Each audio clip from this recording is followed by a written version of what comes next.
बेटी की शादी करते समय ध्यान रखना और इन 4 जगह पर बेटी की शादी कभी नहीं करना चाहिए।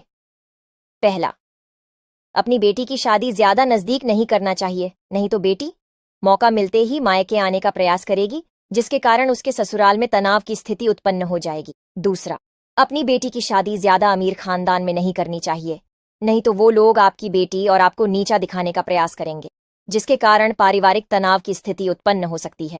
तीसरा, अगर आपकी बेटी और दूल्हे में उम्र का ज्यादा अंतर है तो उनके विचारों में भिन्नता आ सकती है, इसके कारण उनमें झगड़ा हो सकता है।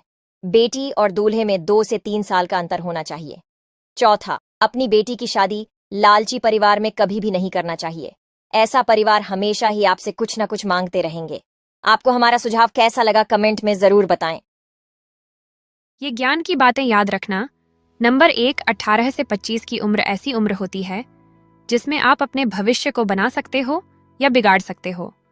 नंबर 2, दूसरों को देखकर ये तय न करें कि मेरी किस्मत खराब है। किस्मत कभी खराब नहीं होती, बस समय खराब होता है। नंबर 3, दुनिया में पैसा उतना ही जरूरी है जितना दौड़ने के लिए पैरों की जरूरत होती है। नंबर 4, दुनिया में सबसे ज्यादा लोगों की बर्बादी का कारण क्रोध है, इसीलिए इसे नियंत्रित करके रखें। अगर आप हर रोज कुछ नया सीखना चाहते हो तो हमारे अकाउंट को फॉलो जरूर कर लेना।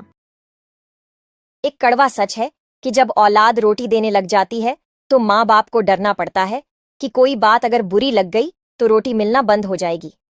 दूसरी बात, लंबा धागा और लंबी जुबान दोनों समस्याएं ही पैदा करती हैं, इसलिए धागे को लपेटकर और जुबान को समेट कर रखना चाहिए।